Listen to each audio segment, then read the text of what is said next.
mid-bite. Feel free, everybody, to keep eating. But we are going to go ahead and get started. We're waiting on a couple other of our school board school folks to join us, but they'll just kind of join us when they get here. So, as always, we always start every session with having someone read us our theory of action. We all are coming from lots of different places, coming here, so we want to settle ourselves, ground ourselves again, and why we come together for school board school. So, can I have somebody read us our theory of action? Someone has something in their mouth. David, go for it. When we better train our board members before their first day in office and actively recruit diverse community members to serve on the board, we'll have better results for children in Cincinnati Public Schools. We believe that the most effective school board members are grounded in their values and mission and know the most important issues affecting the students in their community. They understand their roles, support their administration, build coalitions, get effective and meaningful policies passed, and make decisions that change student outcomes. Fantastic. Thanks, David. And then the next thing we always do is talk about what are we going to do tonight. So here are our objectives for tonight and what we want to hopefully learn by the time we leave. So, Marlene, would you like to do this for us? Classmates will begin to understand how policy is made at the state and local level, be able to identify what policies come from the federal and state level and what a local board controls, see examples of how coalition building with other districts has helped move policy at the state and even federal level, and believe it is the board's role in policy making to drive equity and student achievement, not just compliance with state and federal law. Great. Thank you, Marlena. And I will say, too, as all of our participants know, did a lot of research before putting together this curriculum, talked to lots of current and former school board members, and one of these objectives came from one of our panelists. So when I put this in front of Melanie, one of the things she said was really important for board members to know that oftentimes new board members don't really understand is how important this bullet here is about coalition building with other districts. It's not just about you and what you want to do in CPS, but how do you build coalitions with other districts in order to have a louder voice and really move policy forward. So excited to have our whole panel here tonight. Before we get into our agenda, though, right after we do our objectives, we take it down to even further to the individual level, and we always think about their own personal vision for impact statement. So, if you haven't written it yet, turn to page 51 in your journal. Either reread it if you've already written it down, or take a second to just read your vision for impact statement so you remember again, why are you here? What is your purpose for being here? Well, they're all doing that. For everybody else to know, one of the first things that we did was have a session around really diving into our own experiences and identities and values and what that means for the impact that we want to make for kids and families in Cincinnati. And so all of our classmates came up with their what do they want to do, and also their how do they think they want to make that impact. Is it running for a school board? Is it doing something outside of the system that will push the system to change? And every time we come together, we rethink about that, given what we might have just learned at the last session, or we just went to a board meeting, and now that you've seen the board in action, is it changing what you're thinking you want to do? So each time we just reground ourselves in our purpose. So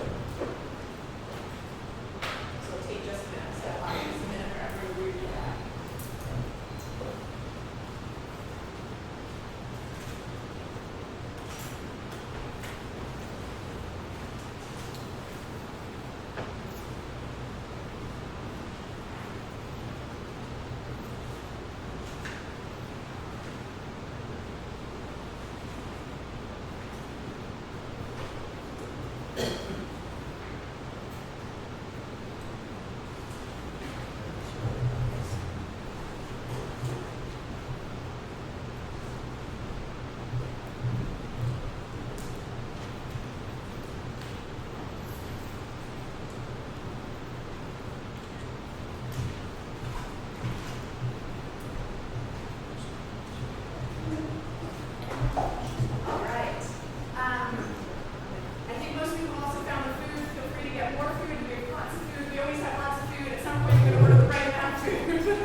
There are more outlines right there on the coffee table, if you're interested, and anyone else who would be interested in this kind of information.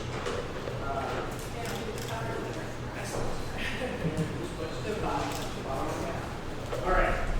I'm Luke Wagner. We represent boards of education throughout the state. I'm actually the primary board policy author for Wagner. We do board policy work for approximately 20 other school districts in the state. That number keeps on growing. So I'm very familiar with this area. I think it's primarily important for everyone to understand sort of the legal basis of why we create board policies and what allows us to create board policies in Ohio. So you have to start with Ohio's Constitution, actually. So education is not per se a federal power. So it's not something that the federal government puts into place education policy that you have to implement. For the most part, it's reserved to the states. In Ohio's Constitution, Article 6, Section 2, it permits the legislature to create a thorough and efficient system of common schools. So that gets the wheels moving. So now the legislature is going to try to create that. And further, Article 6, Section 3 talks about how the legislature needs to create and pass laws for the organization, administration, and control of public school systems. So that's a very broad grant of authority to the legislature to create laws to make this move. Let's talk about those laws now. The statutes, to begin with, it's important to note that boards cannot implement policies which are contrary to statutory law. If the law says you have to do this, you can't say, no, through board policy, we're not going to do that. So an example I'll give later is, the law says you can't have students smoking on campus. You can't have a policy that says, well, we're going to have a smokers lounge on campus for students. You just can't do that. Most of the laws in the state of Ohio pertaining to education can be found in Title 33 of the Ohio Revised Code. That's oftentimes shorthanded to just ORC or Code or Revised Codes. When you see ORC, it's referring to Ohio law. Specifically, in Chapter 3313, it talks about the authority and functions of boards of education. So your authority as a board member is going to be spelled out for you pretty clearly in that part of the code. One of the most important statutes in that code, this should, this is a misprint, I should say 331347. And 331347 says that boards of education are vested with the management and control of the public schools that they operate. That's a very broad grant of power to boards of education.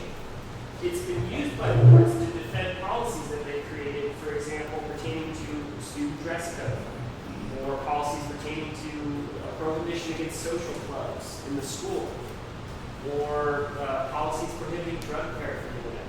That broad grant of authority for the management and control of school districts, that's how it's been used when it comes to board policy. One of the other large and important statutes under Ohio law for board policy is 331320. And it provides that boards have the managerial power to adopt rules that are necessary for the government and for the government of its employees, pupils, and all other persons entering upon the school grounds. So with this statute, it means boards can draft board policy saying what you can and can't do in school property.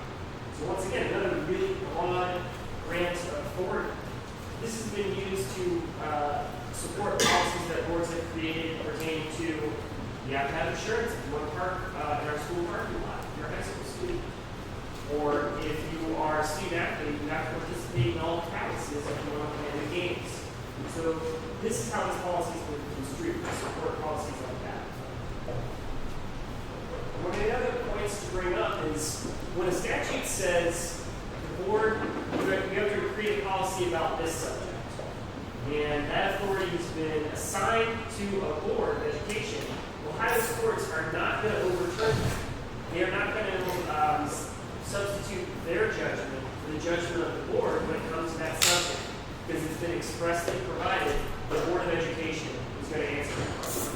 So you do have some judicial precedents which is on your side when you're creating policies that the legislature said they want you to create. And finally, it's important to note that a Board of Education only speaks through its minutes. And what that means is individual board members don't speak on behalf of the board. The board votes on authorizing resolutions, and those resolutions So, you know, 2 board members couldn't go out and create a policy and all of a sudden it's the policy of the Cincinnati Public Schools. The board would have to vote on that. So always keep that in mind. The same thing applies to an administrator. An administrator might come up with some guidelines that they use in the building, but as far as district policy goes, that needs to be adopted by your board to be effective. So let's go back to 33-13-47 and talk about the management and control of schools. Some common policies as they apply to students that are drafted pursuant to the management and control section of the revised code. For example, magnet schools. If the board wants to change, for example, this is topical for Cincinnati, the way that magnet school enrollment works, as opposed to having a system where people camp out outside and try to get in line first, the board can draft a policy that says we want everyone to apply online and we'll do a random lottery that way. So you can see how the board can get together, create a policy to change the system. Homeless students, another example. Federal law provides all kinds of protections and support for homeless students, but if you want to go above and beyond that, provide more protections, that's within your authority to do so.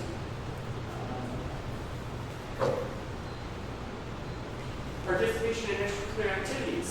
If you're going to establish a higher threshold in terms of what the GPA for a student you want to be, that's something that you could incorporate into policy. You have that discretion. Financial policies, another thing that the management and control of schools prohibits or allows school districts to address. For example, an audit committee. If the board wanted to have oversight of the audit process or get more information when it comes to a school audit, the board has the power to create committees, and this could be a committee that the board creates. And in fact, the public school system here in Cincinnati has that. Operational policies. School safety and security. So you would have the authority to create a policy that says if you want to enter a school building and visit a child, you have to sign in. Or if you're a teacher, you find that a child has been injured or there's been an emergency, you have to report it to administration, things like that. Let's talk for a minute about the government of employees, peoples, and visitors. That's 33-13-20, which I spoke about a minute ago. It includes policies like board governance policies, so board staff communication. If you wanted members of your teaching staff to direct their questions to the board through an intermediary, you could identify that intermediary in your board policy. Employee policies, for example, acceptable use of technology. If you wanted to make sure that employees aren't spending resources or time on eBay during the school day, maybe in your policy you point out you can only use the internet for educationally productive uses, etc. Something to that. Visitor policies, for example, facility rental. Perhaps you want to establish a different rate of pay for what it costs to rent a public school facility, like a gym or an event center, something to that effect. Or you want to establish that if you're going to rent this facility, you need to have a good insurance policy to make sure that we don't get ourselves in trouble. These are things that you can incorporate into board policy pursuant to 33-13-20.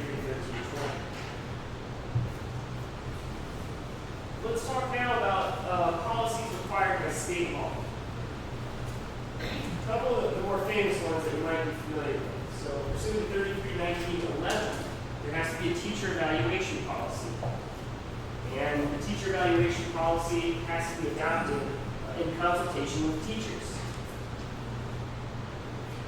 That adopted in consultation with teachers part can't be ignored because, as I said before, if something is provided in statute, the board can't draft a policy which is contrary to it. So this is why you have to negotiate with your teachers about evaluation policies. Another great example is grade promotion and retention. So you can see there at the bottom of page 4 and the top of page 5, 33-13-609 talks about how the Board of Education shall adopt a grade promotion and retention policy. And at the top of page 5, that policy shall prohibit the promotion of a student to the next grade level if the student has been truant for more than 10% of the required attendance days, etc. So we know that you have to adopt that policy. You have the discretion pursuant to that statute to draft that policy how you see fit. However, we know that these students have to, they cannot have been truant for more than 10% of required attendance days. You couldn't change that to 20%, for example. So you can kind of see, you're given a topic, you have to address it through board policy, but it has to meet certain criteria. So that's sort of the framework in which you're working. I already gave you the example about prohibition against the use of tobacco. As I said before, you have to have a policy prohibiting tobacco on school grounds. You have to have a policy that sets that forth. You cannot create a smoker's lounge because you're sympathetic to that idea. The state law expressly forbids. That's been around for quite a while. I think since the 90s there have been more statutes. I'm sure they did, and I'll let you know they still do. They get in trouble now. But the bathrooms of most public high schools do tend to smell a little bit cigarette. Is that just for, so is the state law different for private schools versus public? This state law is directed to public schools, so that it applies to everything.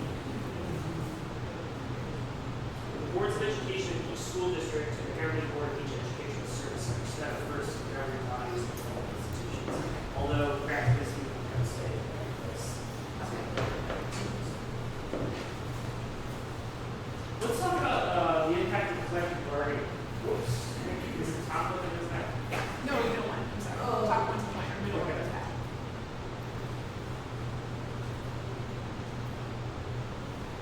You know what? I'll just talk about it since I tried to miss that slide. So collective bargaining, I don't know if we touched on this yet. You're going to have, a lot of your employees are going to belong to unions. And there'll be a contract between the Board of Education and that union. All right? And that's going to govern, pursuant to the statute 411703, it's going to cover their wages, their hours, and other terms and conditions of their employment.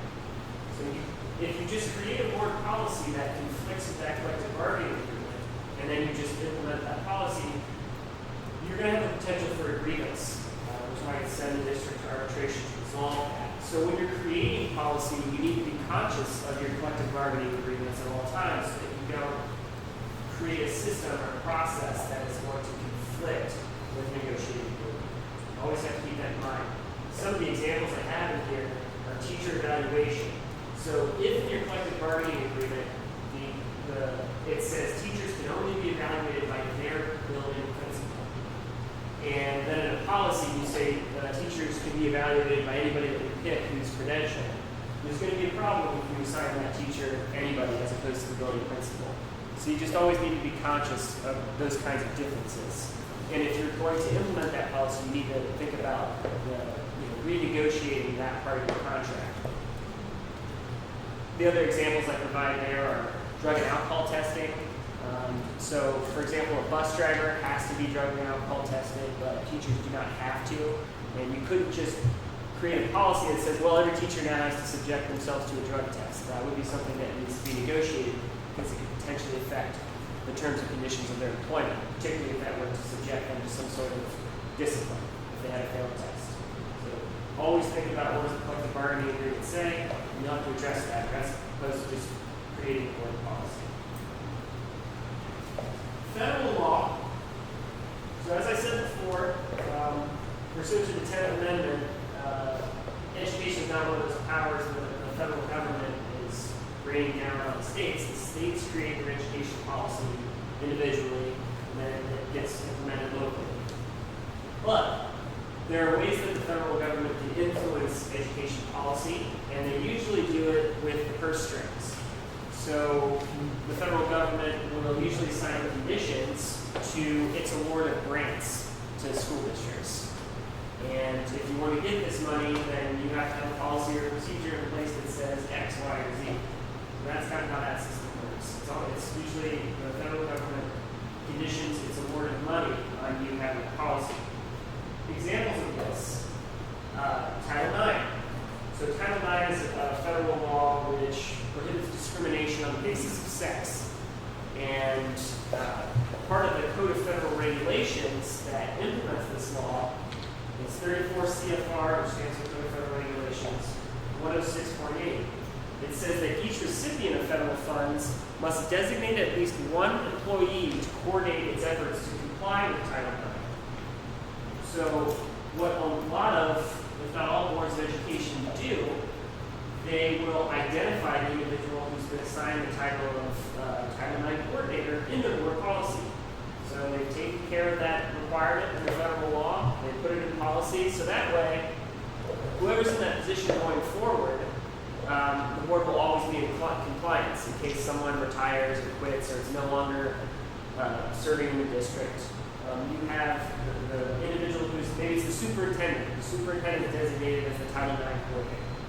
So you can see how incorporating things in board policy can be influenced by federal law. Another example, yeah. Is that who it is for us? I do not know who it is. Do you know who the Title IX coordinator is for CPS? Probably Josh Harden, our manager of athletics, our manager. Yeah, superintendent is a specific position. No, I mean- it could be anybody. And that kind of, I think it put in sections somewhat. So we talk about Title IX, we're talking about athletics and academics. Correct. So it doesn't necessarily have to be jobs, but compliance comes from whatever it is, like Title I, 4, 2, Yes, whatever. there are- There's somebody that's holding that in compliance in various sections, so. And then- Go ahead, I'm sorry. Sorry. And a lot of times they just, it'll be identified in board policy. So board policy is a way that boards can show we're complying with this. This is how we're addressing this situation. So it would be the title of the person, not the name of the person. So it'll say the superintendent is, or the deputy superintendent is. Or the person's designee. As Yes, long or as a the board- designee. As long as the board has a policy that covers it. Exactly. That's where they are responsible. They're way up here writing in policy, and then the procedure piece, now, do we hold them accountable? Absolutely.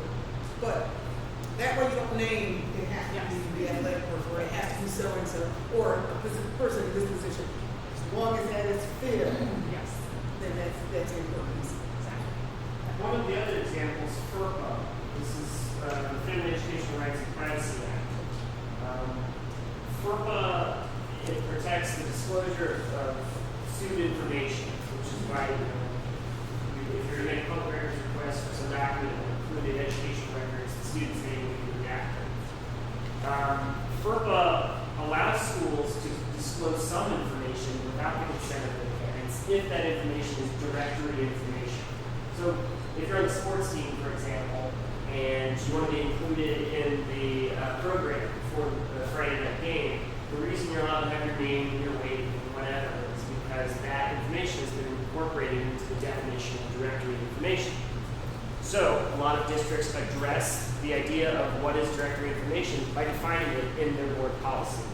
So once again, you can see how federal law, the local level, through policy, yes. So each district defines what, So it's defined under both federal and state law, and districts can expand the definition to incorporate more than just what we found in the law.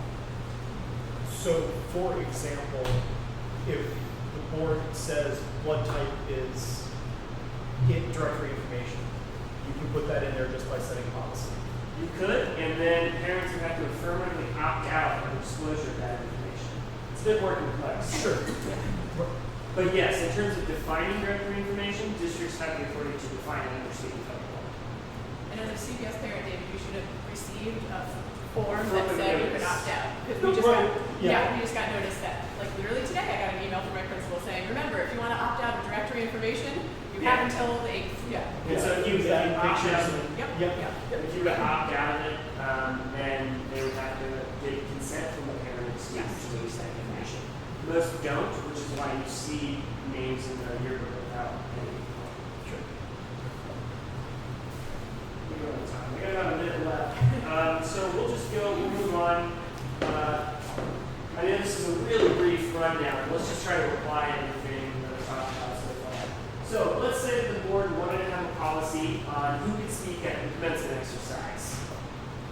The first question is there a federal law about that? Now, reasonably, do you think the federal government cares who speaks at a graduation exercise? Probably not. So, no.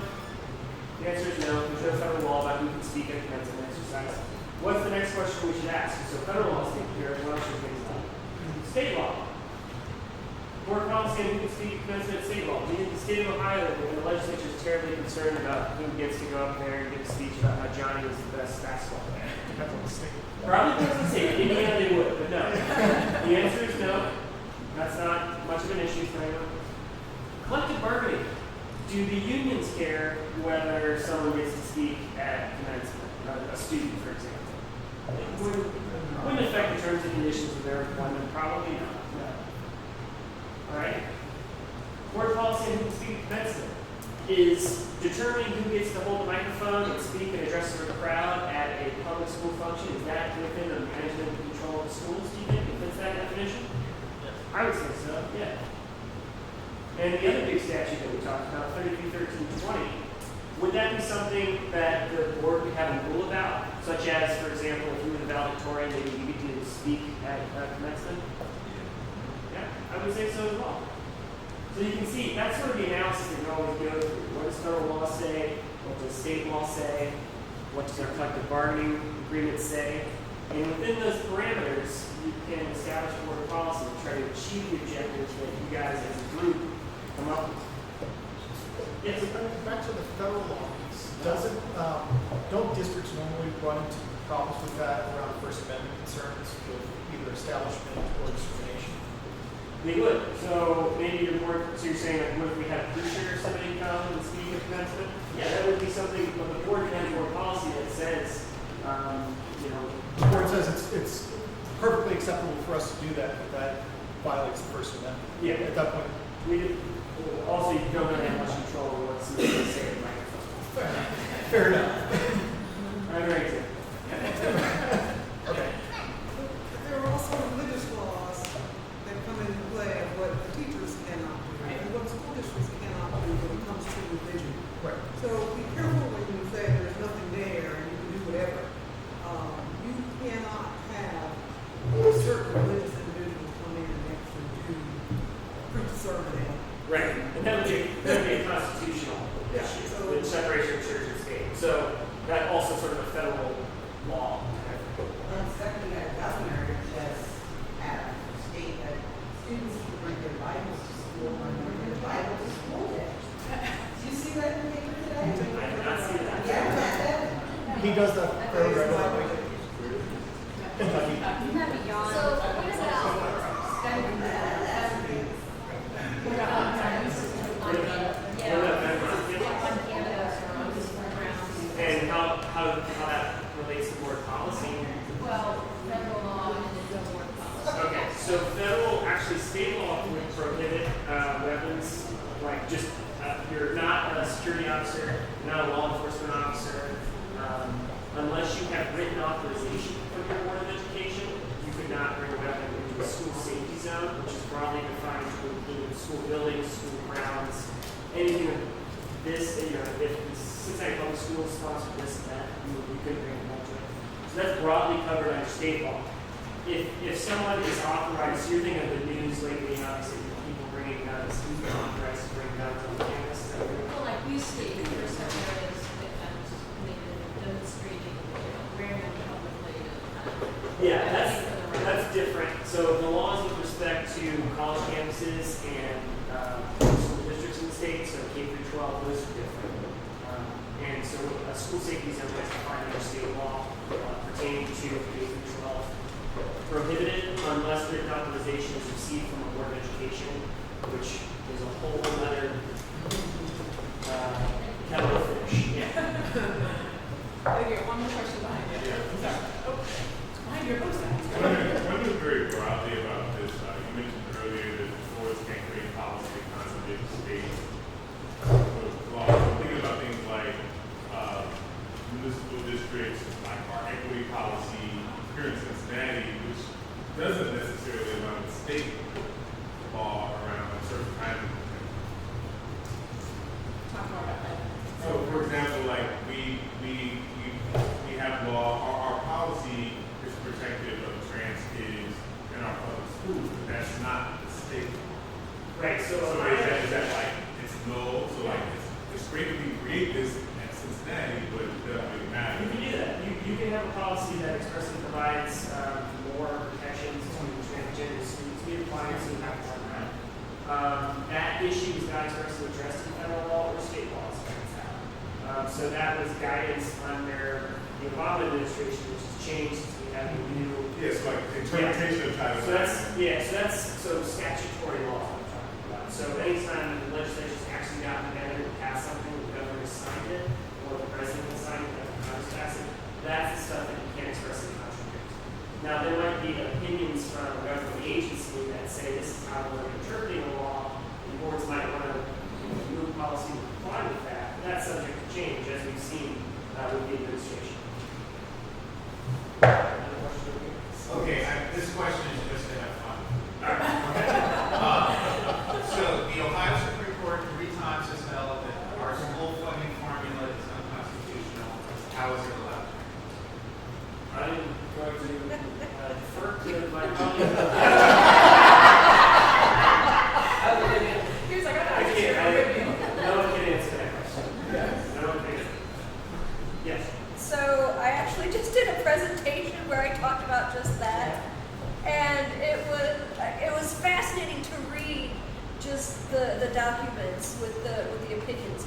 But I get it's from what I understand, a new court was what's the word? Not invited, voted in. Oh my god! And they dropped it. Well, The makeup of the court changed. Well, here's what you have to look at too, though. The argument back to the court, and to a lot of people, who may or may not be paying attention, is that you'll see that the argument is that, well, we put more money into education. It has not done anything with the formula. Actually, there is no formula. I don't really know what they're doing. They don't even. But they'll say they put more money in. Our real issue is, where does the money go? And we can't allow them to get away with that argument as to who put more money in. But unfortunately, the courts have kind of taken their hands off of it too. I mean, this thing started a long time ago. In '77, Cincinnati Public sued by itself about the equity or inequity of how the students were being funded. So it's not going to go away, but the problem is we have to keep harping on the fact that you put more money there and we have no clue where some of it's going is not the resolution to the fact that we've been found unconstitutional. Thank you so much, Anna. That's all. Thank you. So we are going to transition here, and I'm going to introduce our moderator for tonight. So Mia is our moderator tonight. Mia is a native Cincinnatian who recently returned to Ohio after working in the Obama administration's Department of Ed and White House. So we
year for, on the Cincinnati Board of Education. That's Elizabeth.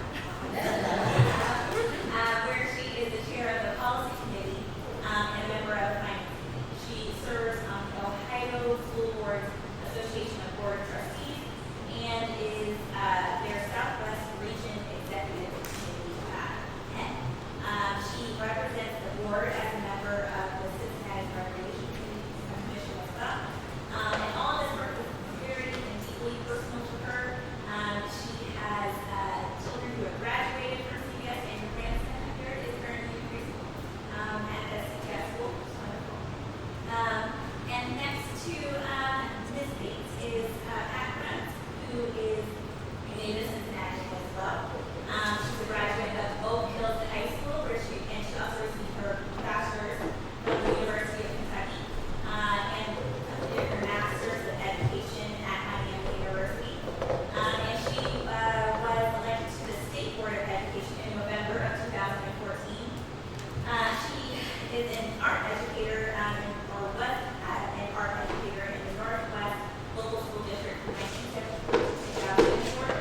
She's involved in a variety of professional development opportunities focused on integrating the arts into overall curriculum, and providing workshops for teams of educators with an emphasis on learning through art. She's a lifetime member of the Ohio National Education Association and was president of the Northwest Association for Educators. Throughout her tenure, she advocated for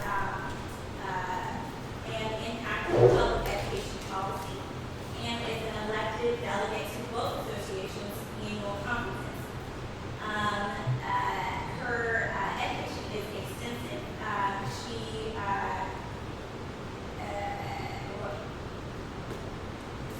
supervising art education majors, at Mount St. Joseph University, and she is also a member of Miami University's Urban Teaching Cohort for 5 years.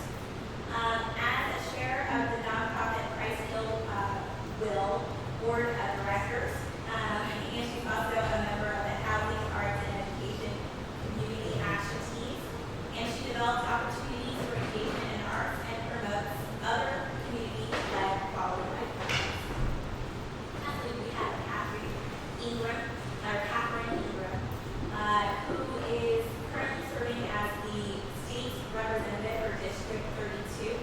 Prior to that, she was a member of the Cincinnati Board of Education for 20 years, serving as president and vice president in the mid-90s. Ms. Ingram served on numerous school board committees and for many years in leadership roles, particularly as the finance committee chair. In 2000, she earned the prestigious honor of being one of the 5 board members of the state to be named to OSBA's All Ohio Board. At the state and national levels, she has worked on OSBA's Board of Trustees and the Executive Committee and the Federal Relations Network. It's really exciting. Professionally, Ms. Ingram is an instructor at Northern Kentucky University and an independent consultant, and is working extensively on the local, state, and federal levels to advance key issues involving education. And she's a realtor, actually. I gotta change that. First of all, it's too long, and then it's like, oh my God, what is it? Well, and one of the honors I think is particularly interesting that Ms. Ingram was honored with the Delta Sigma Theta Achieving Women Award and the United Way Community Chef Outstanding Service Award, and was recognized in the 2003-2004 edition of Who's Who in Black Cincinnati. So, round of applause for our panel.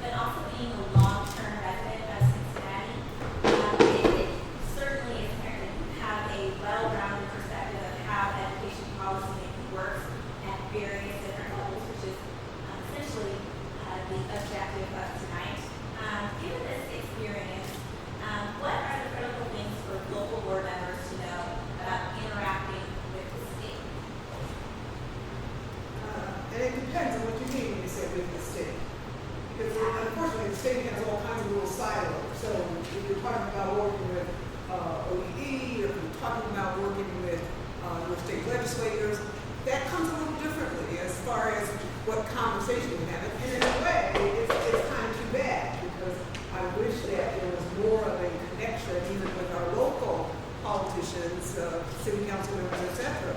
that are saying back to their state folks, here's what's happening down here, even though we see it ourselves.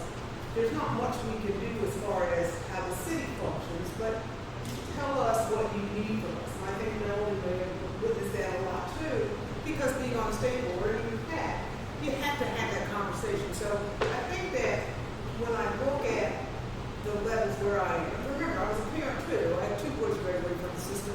Right now I gotta go in some period of time and go get one who's waiting for me over at SCPA. Not my kid, but my grandkid. That's really what we're doing. No, but so it's a way to do that work that the local boards and the local folks have to be able to send back to the state level. You know, that policy you guys are thinking about is not going to work for us. And here's why it's not going to work for us. And so that we, as your state rep, would be able to say, well, Cincinnati's going to be hurting by that. Believe me, that happens a lot. But there has to be that conversation about here's what we need and here's why. And here's what's going to make that difference when you put that mental health requirement in there, K through 12, and you say that you must teach it within your health curriculum, et cetera, The difference is that I want you to say back to me, when do I have room to do it? And I say that to folks all the time, when do we stop doing? So that has to be the conversation that we have. And the only way I get it is if I call somebody or just do it on my own, but there has to be that connection. And just as a follow-up, those relationships that you're having with people, where you're able to actually talk about how have you cultivated those relationships, or are they just sort of come naturally from the position that you're in? Well, I think that what I have is that is a little different because I can call people all over. And back to Cincinnati, I'll call them, hey, what are you guys thinking about this? We fortunately in Cincinnati for a long time had a full-time office, and then we have people that we contracted with and were lobbying. So we were connecting with those folks too, as far as that relationship. So it's important to know who's on board just because I live in the community. You know, I'm just because I'm at the state house doesn't mean I don't care about what's happening here. The reality is that those relationships are not even just with the school board, with the administration, to be able to say, hey, how's this impacting you guys? Because believe it or not, the administration and the school board may not agree. And so, Melanie,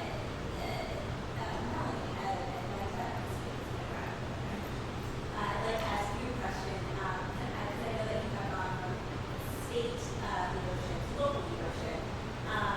Having a more regional impact, I'm guessing that allows you to have a more regional impact than having the statewide impact. I'm wondering, can you tell us a little bit about what the distinctions are between state policy making versus local policy? What are the delineations there? How wide is your impact? And what does it feel like when you are either trying to enact policy in such Excuse me, the biggest difference is finance, because on the state board, everyone knows, and I was chair of the Finance and Budget Committee for the state board, we make recommendations to the legislature. At the school board, we approve the budget, we approve contracts. We control $600 million a year.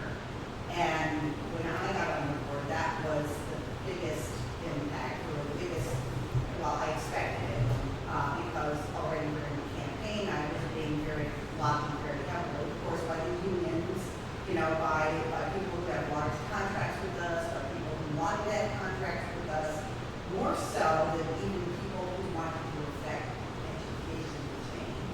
So that's the big difference, is money. And so at the state level, all of our policy making work, and well, we would make recommendations to the legislature then we would develop rules based on the legislation. And so pretty much was, child-based, student-based. And it wasn't that way when I got on the Cincinnati School Board because of the incredibly control money in the city is. In fact, we do. And then with the facilities master plan, where we kept the construction business working during the 2008 recession, and Catherine can corroborate this. I mean, the pressure was on us, as to who was getting contracts. And so what we did was, we're going to do it fairly. We're going to ensure as best as we can, because we're all new to this, that our, local and minority and small business contractors had opportunities, not just the big people out there. So that's the main impact that I found. And also, I wanted to serve on the local board because my kids were in school, and I thought it was a great opportunity to be able to, as a parent, to be able to provide that kind of input to the school district and help them out, right? And hopefully, enact policies that benefit the families more closely. And this is a follow-up question, because of your work on the policy committee. Can you talk a little bit more about what state schools do happens there? What kinds of policies are made? Well, coming from the state board to the local board was really, I thought that's what we did was policy, this whole finance thing ended up being, a massive deal, more so than I had anticipated. But my confession to you all tonight is that I was raised Catholic, so I'm very rules oriented, right? Catholic. I've gone through all of that. So when I came on the board, I wanted a policy committee so that we could have policies in some order and sequence and have them reviewed on a regular basis. Because what appeared to be happening is that we were developing policy almost as needed, but not looking back at old policies. As laws change, needed to be updated. There weren't a lot of decisions, and I wanted to see that kind of order on the policy committee. So it took us 8 years to really revise and update all of our policies for a variety of reasons, just because of such a massive undertaking was the main reason. And then once we got them in order, we put them on a rotation, but still, there's legislation all the time. We just had to enact legislation regarding suspension and expulsion of students that was to go into effect November 2nd, and we had to pass it yesterday. So we have imminent situations where we have to act quickly on policy, and then situations where we're more thoughtful and review policies, whether they need it or not. We just review them and say, fine, next, or it's time to update that policy. So that's kind of the process of what we do in the policy committee. We have an agenda. We state the policies that are being reviewed or being developed. And the best policy for developing policy is never developed on the fly. If the policy goes through our committee, goes to the board has questions, the board wants to make changes. The administration may say, we need this policy tomorrow, and we say it goes back to policy committee because there's no good policy that's developed on the fly. You need to be very thoughtful and deliberate, because once you have a policy, and we all know this with legislation as well, that there often is unintended consequences. So we do our best, but that was what I thought was my big concern.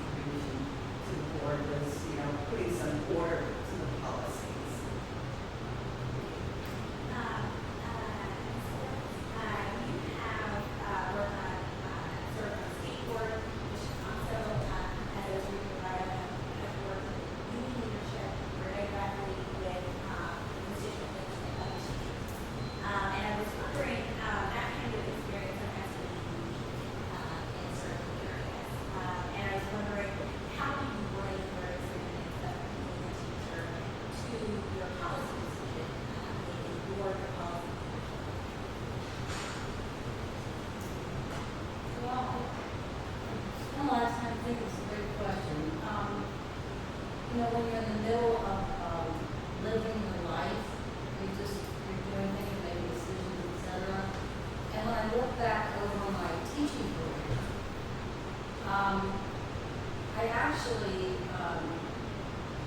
had opportunities to do a lot of things outside of the classroom. Some of you might appreciate this. A lot of times, at least in the traditional school setting that I was in throughout my career, especially in high school, you know, you're kind of in silos. You go to school, you get your room, you do your thing, you go home. There's not really a lot of time in the schedule to be collaborative with your colleagues and do things.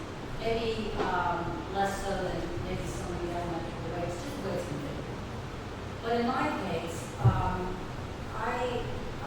being in art, I think really informed my need to reach out, because I was always advocating for my art program, my art students, because I believe deeply in the power of the arts to transform lives. And then when having those conversations, of course you realize that you're part of a bigger system.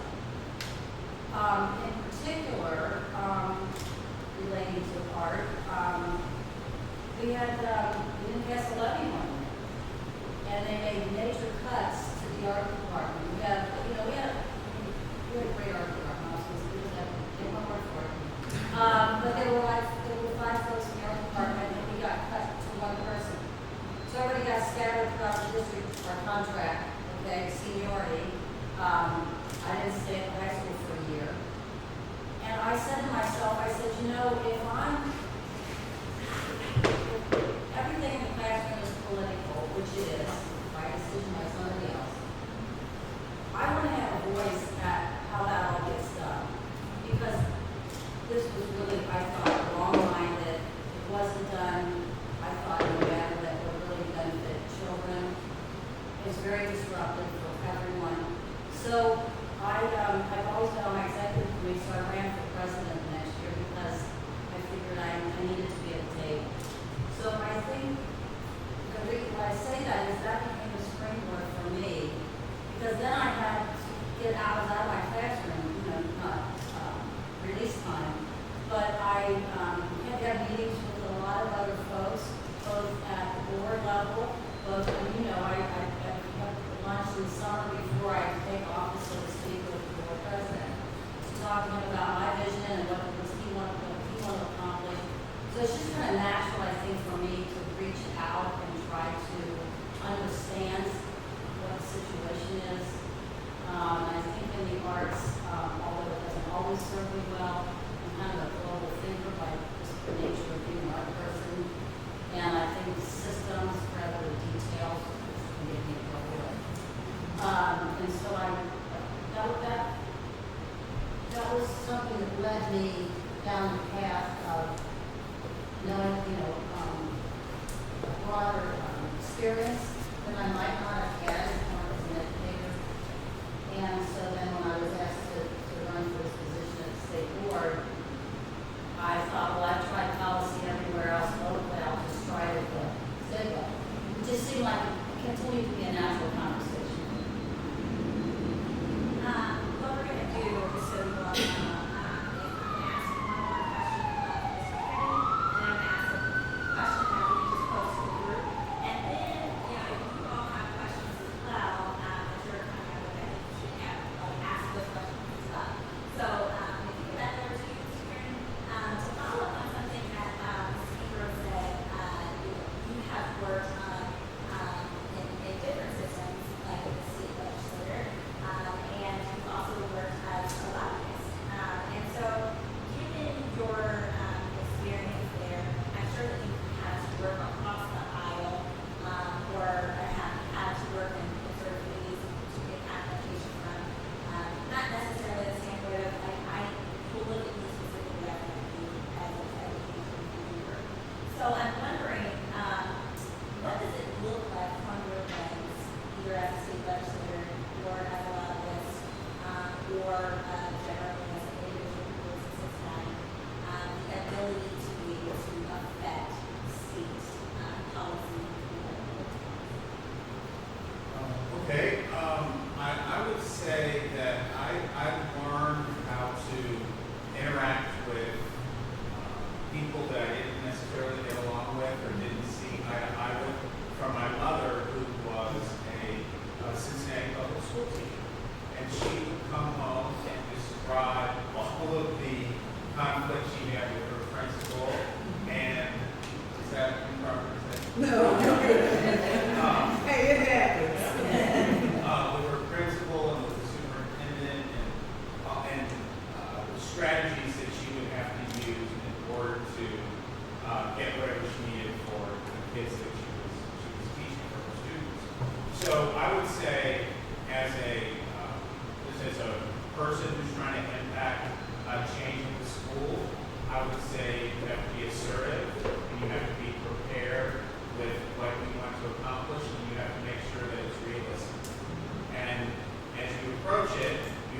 talk to people who are against your idea and find out why they may be against it.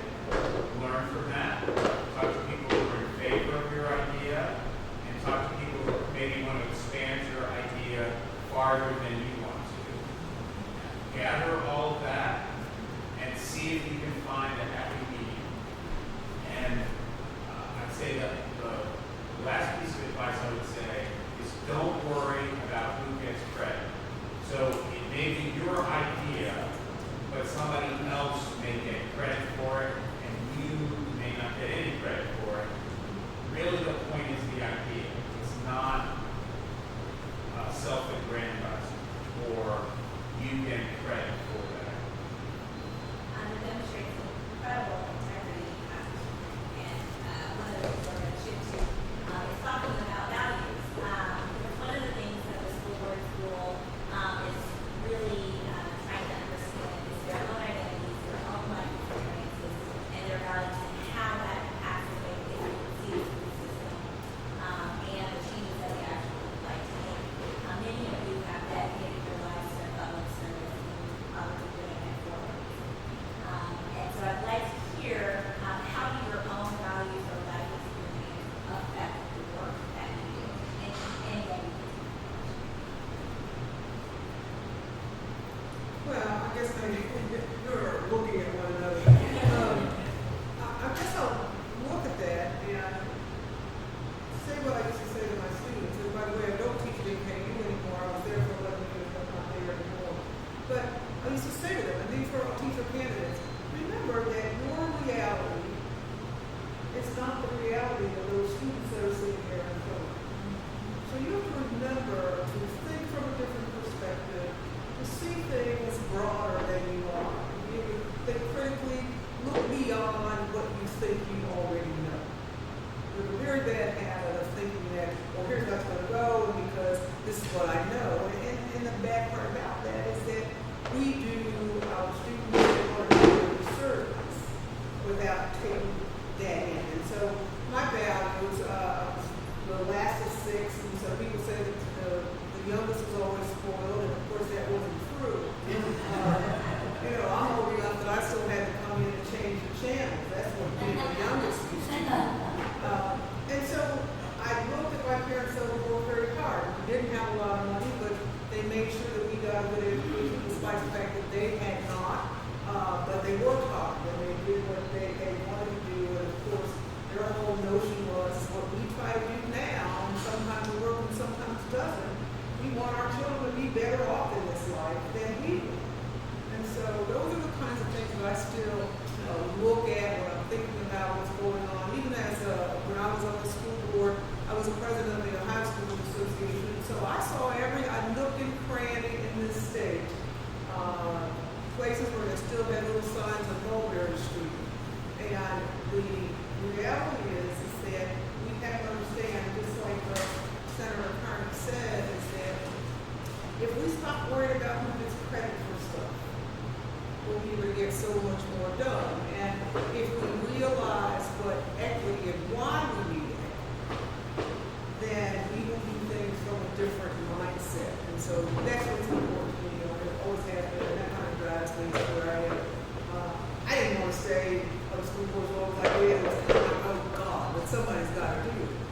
And I respected my work, and so did many other people, or I wouldn't have gone as many times as I did. And so I appreciate it. So, I guess I thought about this as well, and I think it's just then, how you get in your lane and you just are doing what it is you're doing, and then when something interrupts it, then maybe you can think differently about something. So after I retired and started working in my community, which was a bit different, I've lived in Briceville since '76, but I always worked in the suburbs, so I had that life out there, took on a life of its own. In my 30-year career I had out there. And it's just, I'm kind of astounded at it, but it's okay, it works out. I really, when I look back, like my sister and I were both adopted, and we were raised by, I was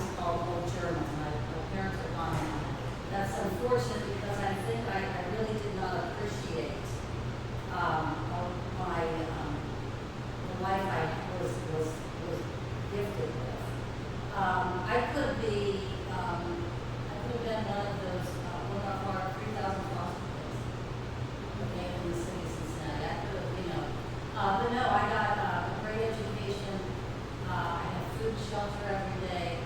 I was a privileged white woman. I did not realize that until, I don't know, a few years ago. Because I had a pretty modest background, but I always had food and shelter, and always, only my job was to go to school and do the best job I could.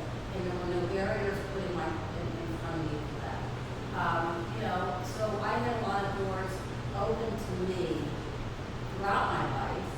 Now, I'll give myself some credit in my upbringing, that I was appreciative and conscious that I could walk through some of those doors and confident in a backing and starting tools in my toolbox, so to speak, that I could do that stuff. But I think it's, I think I've benefited from having a lot of luck, and I think that I am consciously more appreciative of that, and therefore I think in this world now, because really when you get to the state level or the local district level, you're not being just elected District 4 or whatever. When you start making those votes, you're representing all of Ohio. You're representing all of your constituents all over. And so you have to think more globally, and you have to be well informed and know all sides of the issue, like Eric said, so that you can make the best choices that will benefit the most people. Take that really seriously, and I owe that to my parents because, they were sticklers, Saturday morning you had chores to do or you didn't do anything else all day. There was routine. I'm telling you what, 5 o'clock was dinner, the whole thing. And so that's really, I think helped me in a kind of a personal way in this week. I was raised in an ethnic family. I mean, you all saw my big fat Greek family. We had my big fat Polish family. And second generation, my grandparents were from Poland, and raised with my cousins as my best friends. And I was a Gen 1 student. My dad went the furthest on the GI Bill. He got his associates in engineering and went on to be a draftsman for General Motors. And really, it was myself and some of my cousins. And I was the first one of my cousins to dorm, and that was like a scandal.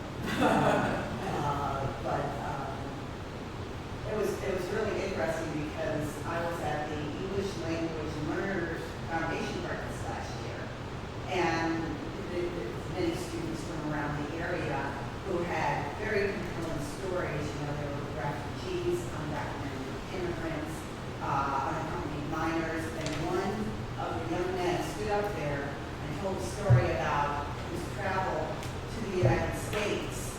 He's an unaccompanied minor, and it was like parallel to my grandfather's. And it was like, wow, this is full circle, and it really gave me a lot of meaning, more meaning to what I was feeling. It's like, right, I mean, I had the opportunity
still start your own business and be very successful and make your own way. So that's consistent with my values. And then the other part of my life is practicing law. And so one thing that I'm very passionate about is equity, fairness, procedural fairness, making sure that the rules are set up so that everybody has a shot, everybody has a chance. And so that's kind of the two values I'd say from my childhood that are expressed. Mia, can I jump in with a question for you? And then we'll open it. So we got to hear a lot about the work and the impact at the state levels and the local levels, but we'd love to hear from you with your experience working at the Obama Department of Ed and White House. What are some of the tools that you use at the federal level, and even an example of some of the work that you did at that level? Sure.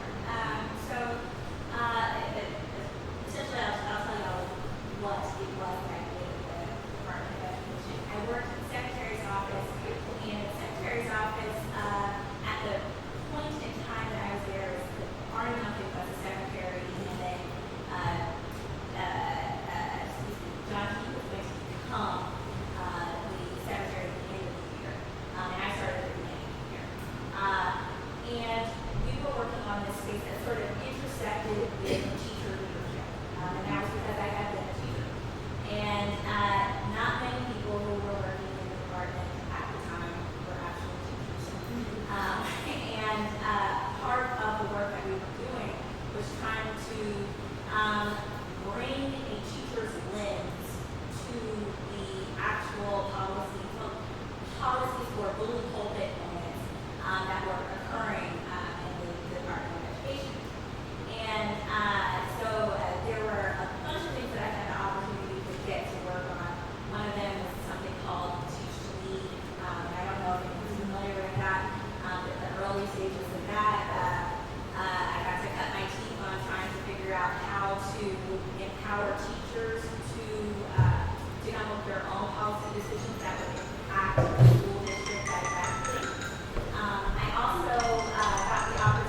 families and community members and even businesses.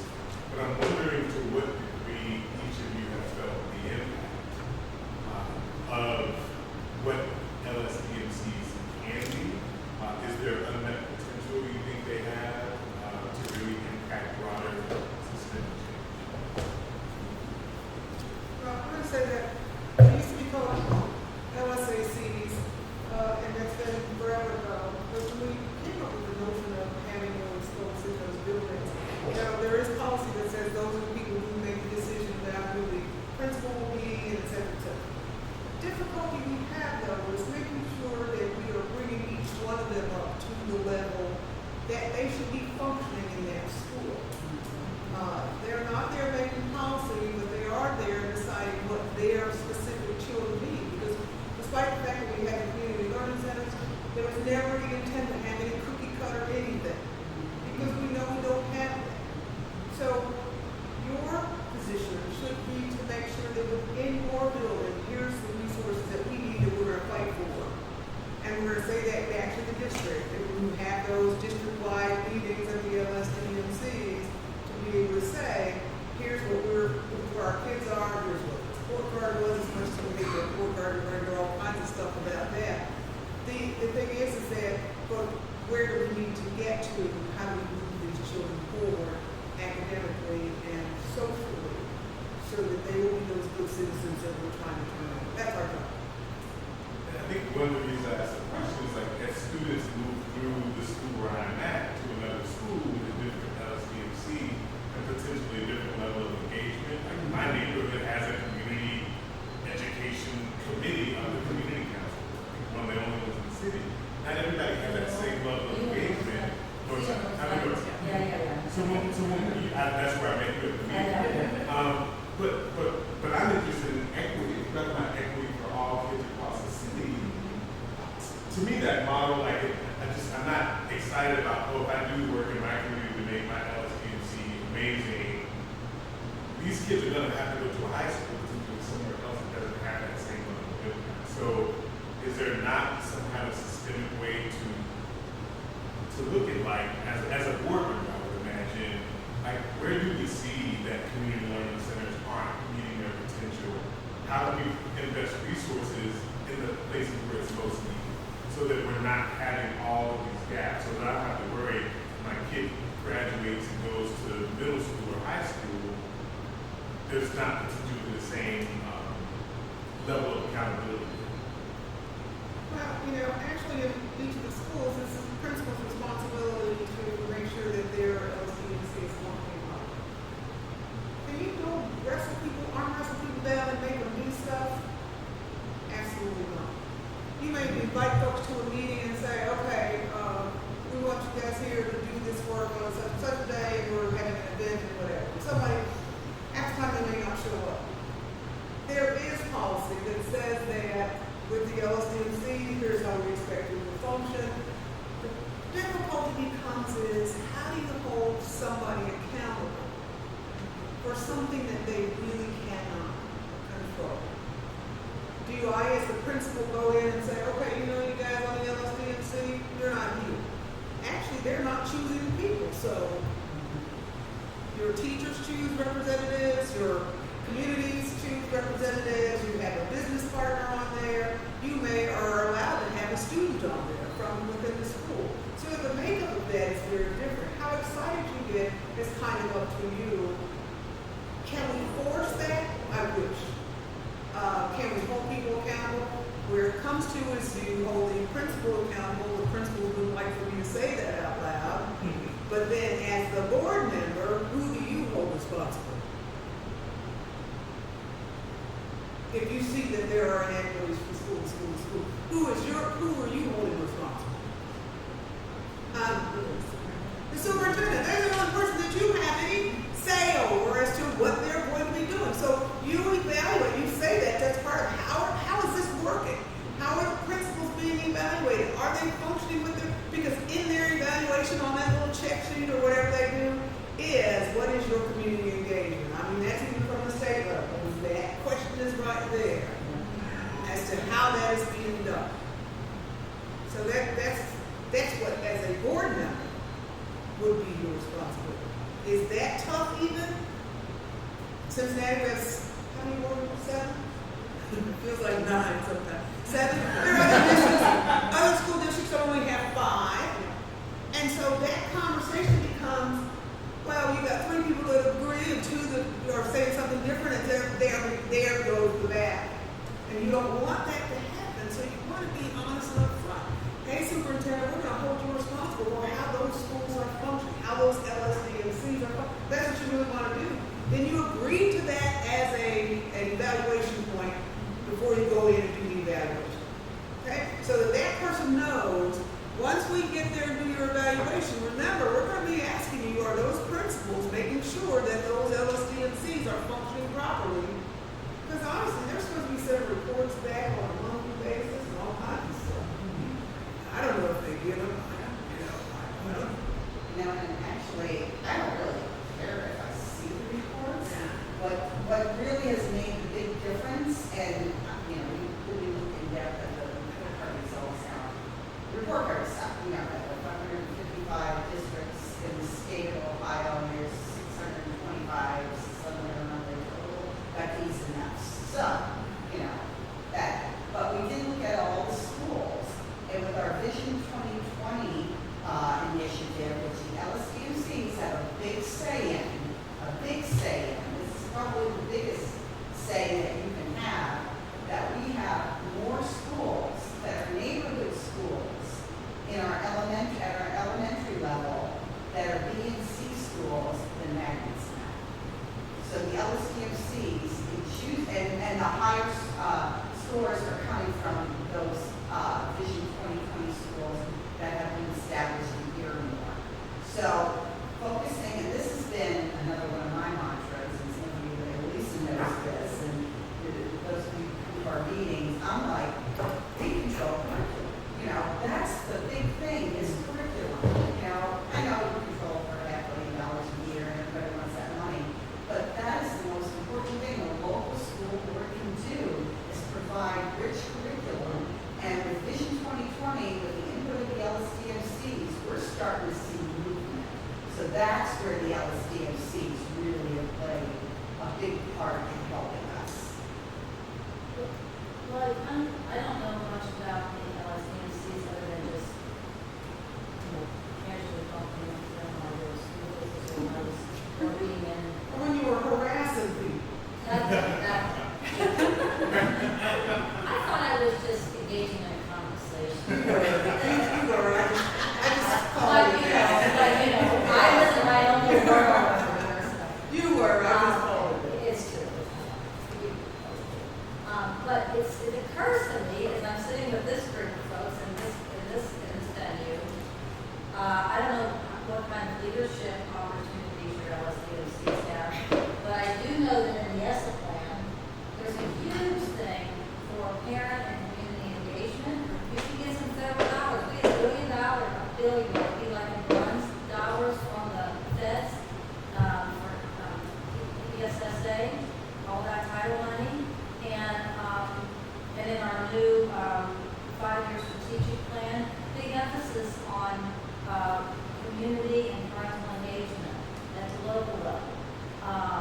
And even our framework is a framework that is meant to be locally implemented. It's just meant to give you guidelines, and y'all have to do it at the local level to reinvent yourself. So I think there's some great opportunities. And so here's how I think about it now at the state level. My wheels are always turning.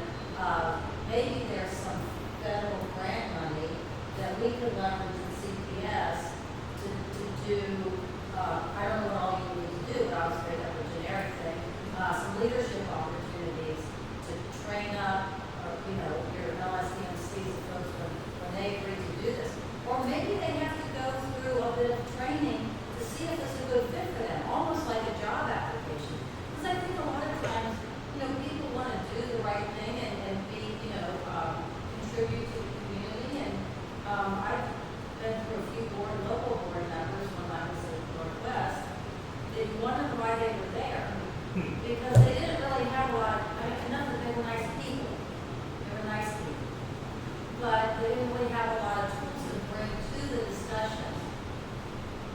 to really help move the district forward in a positive way for the students. So, you know, I don't know, I mean, this is just me thinking off the top of my head, but I'm always trying to think of ways to get more resources to my district, so smoke's coming out of my ears. Yeah. I have like two questions. One was going back to what you said about the movement. I want to know what schools were those that were showing the movement, if you know offhand, or where can I find that information? You said they were getting better because they were. Well, yeah, but we have it you can look at the raw data from the report card, but we've got a PowerPoint presentation at a recent meeting, and you can call Phyllis Davis in our office, you know, Phyllis, aren't you? You know, everyone, if you cannot get out of this school board school without knowing Phyllis Davis, Pat Bruckner, and this 3630400, and those are the ladies that go forth out with presentations that have been made to the board, with policies, with agendas. If you all that aren't on our mailing list or distribution list, not mailing, but email distribution list for agendas, you should be on that to at least follow what we're doing, what the committees are doing. But we just had that presentation, maybe a couple of meetings ago when the report card results were discussed. And it was the Vision 2020 schools, you know, I mean, so what was it, I just love this one, that,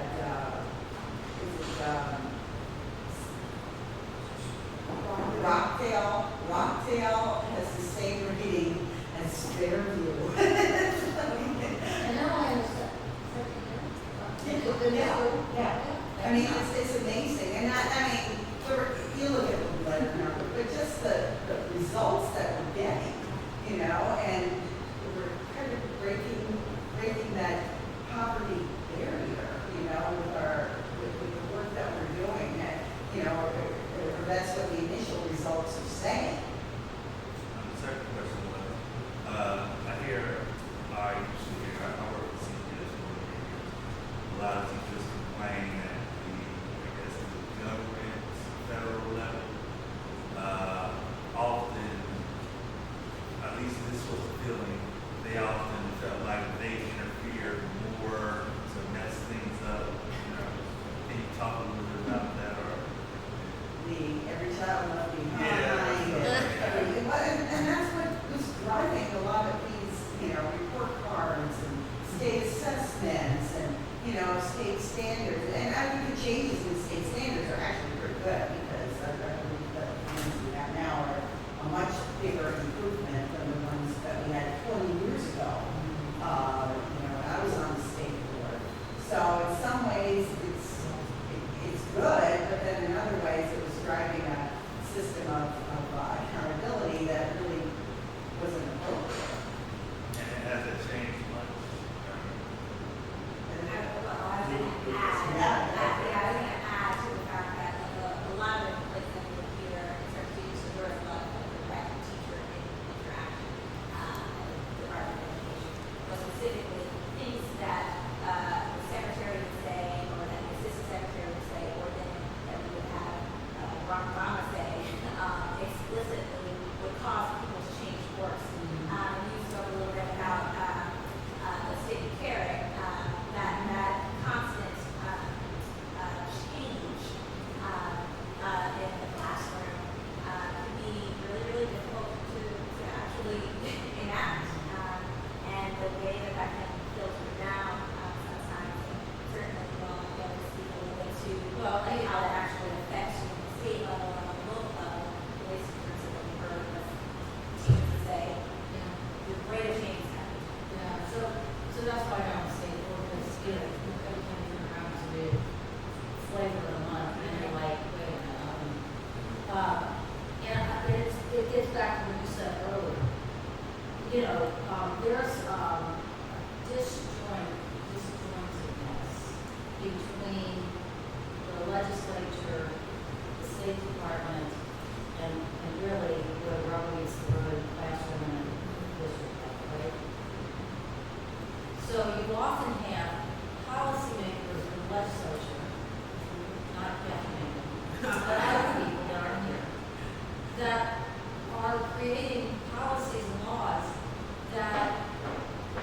let's pretend like they have the best intentions.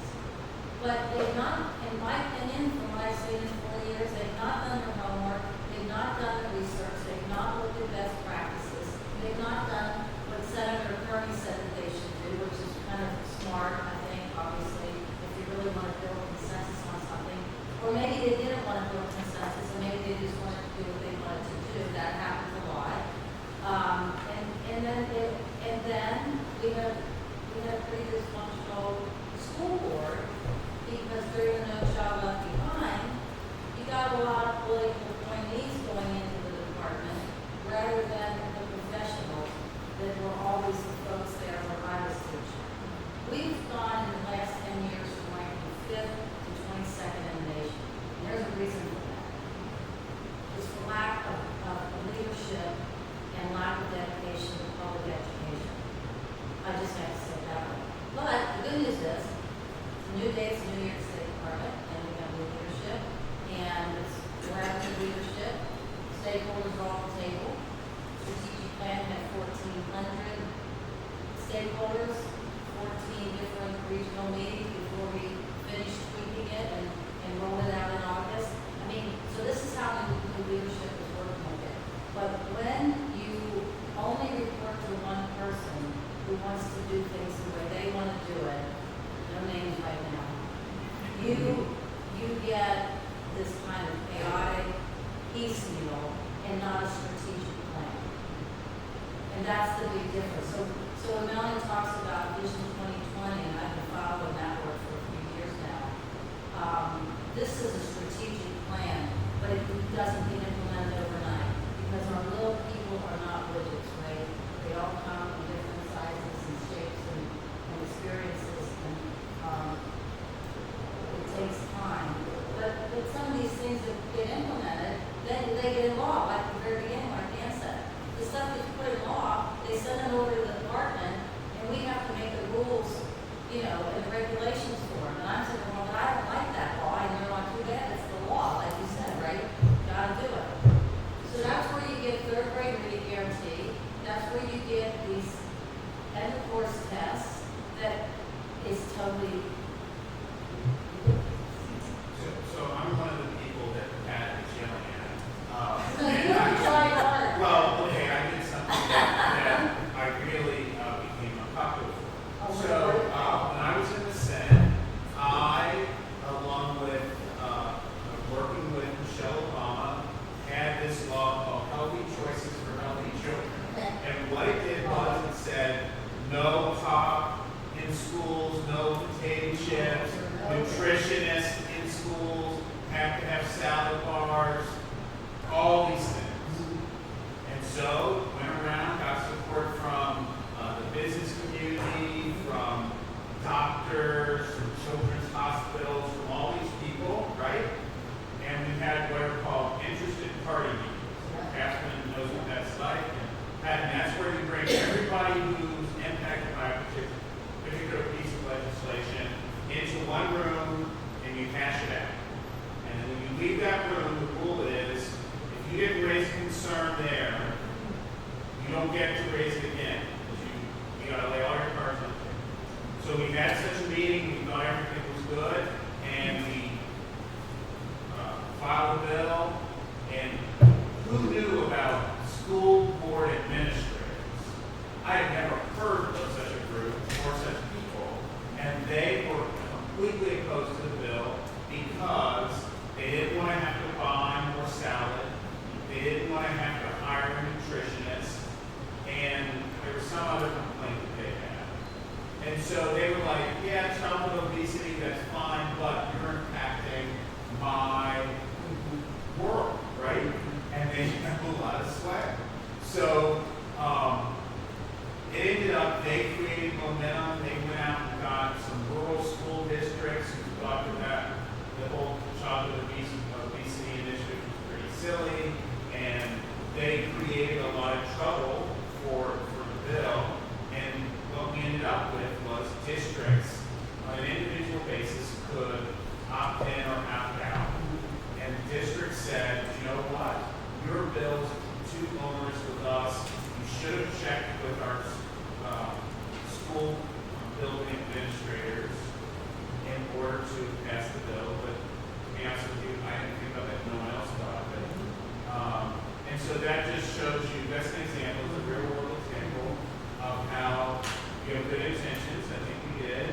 we've done our research in terms of why it was important to children and what, how schools could implement, but we did include one crucial party who gained momentum, got enough of what type of substantial. So before that, the thing is that, though, is that the good part about it is that you found that there were some school districts who still latched on. Yes. And started making sure that their nutrition was such that, you're looking at those kinds of things, and the kids enjoy them more. I mean, probably when the salad bar came out, some of the kids might have gone, I'm not eating that, but then they started eating it. They like string cheese. They like those kind of things that they never had before. So that's what the good part of it is. And you've got to fight though. I mean, we had that same kind of thing when we start talking public and private school. We've got the suicide bill that we've got education for suicide. Well, they want to make sure they force it into the curriculum, into the public schools, but they don't want it for the private schools. My argument on the floor, and I actually lost the amendment to that because of though they had two bills, one was for private schools, one for public schools, they only brought the public schools forward, that passed out of committee, then it passed out of the House. I had an amendment that had gone with it, and to add in the private schools. And the chairman of the education committee got up on the floor in session and said, well, those people have their own curriculums, and why should they be bothered with, why should they be bothered with having to include that, et cetera, et cetera. So I said, we're talking about suicide prevention and requiring that people have this kind of training in their buildings on an ongoing basis, that the administrators, the children, et cetera, and they voted it down. Bipartisan. I mean, no, I take that back because there were many Republicans who voted for it also, but it lost by like 2 votes. Now, shame on us for that kind of nonsense that we're doing. Unintended consequences. Right now, if string cheese or milk sits out past being on the share table at lunchtime, guess what you have to do with it? You have to throw it away. That is the most ridiculous thing. I introduced a bill last May of 2017. It was heard once, and it hasn't been back. We had a rural district come in and say, hey, when you talk about this bill that you guys passed in last General Assembly, it was really good until we get to this part. And even though you can still have the food and have it in a cooler or whatever, you still have to throw it away. The health department can come in and find it. Now, what kind of nonsense is that? But we're again going to be careful too of how we write the laws, because then the judges interpret the laws. So that's something else. And we talk about who's putting it out there, because I've watched these guys just come in. They're talking about doing away with the Department of Education. We're not even going to have the superintendent, since it's in the Constitution, the superintendent of instruction, he has to be there, but they're going to relegate him to watching this kids with special needs. Now, what kind of bill is that? And we're talking of continuity and standards for our children. All right, I'm sorry. I got to read my Sure. Thank you for being my grandson is at SCPA waiting for me. He just texted me again and said, I'm out front. So. All right, thank you. See you guys. Thank you, guys. I want to ask one more question of these folks before I know we got to start wrapping up. But if school participants wanted to get involved and learn more about policy making now while they're still learning, are there opportunities in your offices to volunteer or intern or do research for you? Or I saw that on the thing. I started that one. okay, yes. So either in your political work or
give you the link, this piece, and then, you know, you don't have to pay for this. You can just, but I figured, I didn't show it to you first, you go, I don't know why I have this. Yeah. So, If people want to volunteer at the African American Chamber of Commerce, I welcome you. I'll sit down and talk with anybody if you want to spend an hour or half an hour or whatever talking over things. I'm more than happy to do that. With respect to my law and lobbying practice, I can't really have a volunteer there because of confidentiality rules. But I'll more than happy to sit down and talk to anybody. That's fantastic, because I think one of the things that this group is trying to figure out is how exactly do they want to make their impact? Do they want to run for office and be on the inside changing systems, or do they want to do some of the work that you were talking about at the very beginning that the African American Chamber does in order to change systems from the outside? And so being able to volunteer with Pat or with Melanie or with Eric in all these different ways, I think will really be helpful to really understanding how you want to make that impact. and you know, there's like, even, two things real quick. We're on the Ohio channel now, so, you know, you can pick up and if you probably watch it, but, anyway, you can pick up on, you know, a particular topic, you know, any given month. But, you know, like, chronic absenteeism is a big deal, and it's a bit controversial just because it's pretty restrictive, because we do know that if kids aren't in school, they're not learning, we get that part. But then the pushback is, and this was House Bill 410, the pushback is from parents, look, my child has asthma. They're going to be out of school for X number of days, right? Each year. So how are we going to deal with that kind of stuff? And I think that through the LSDMCs also, you know, I think those are some local things that could be tackled very focused wise in your neighborhood, just within your school. Ask your administrator, you know, and you already know this, but even as an individual, what's your big issue this year? And see if you can get on a committee or, you know, because different, like you say, different lenses, you come to it from a different way, and then you say something, you go, and that keeps the conversation going. Yeah, you can call me anytime I want to go to resource person as well. And I think too, I was thinking back to all of our objectives, and one of them was about this coalition building, right? How do districts build coalitions to move policy forward? And I think Mr. Kearney gave us a good example of that. Even when a policy comes down that districts don't like, how they can get together and move it forward. Or I know Melanie has lots of examples of times when we did want something to happen and districts got together and moved it forward. So I mean, just so much wisdom here. I want to make sure that we give our group some time to reflect on it, but you want to take one more question from folks. We just have so much expertise in the room that I don't want to Sure. I feel like I've seen your hand up for a little bit. I'm so sorry because I feel like you need to answer the question. I'm sure this is one of the yes. Okay, crap, only one. Okay, so then I'm gonna unload this can of worms because it came up in a policy committee meeting a couple months ago when we were reviewing the tobacco policy. So medical marijuana is legal in Ohio, and the dispensaries are supposed to be open sometime this year. There are going to be children that are eligible to get the card. And, you know, it's not like we said in the committee, it's not like they're going to be walking around with a joint in the building, but that is something, attorneys are still here. So I don't know what state law says about minors and the medical marijuana law, but I definitely feel like policy for the district needs to get on top of that to say, you know, if they have to take it during school hours, who is allowed to dispense it, where is it allowed to be kept. I don't know what the question was really. I mean, we have 32 school-based health centers, and in most of those centers, we abide by their medical judgment and their policies. So the Center of Health has policies around, you know, dispensing medical marijuana.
headquarters.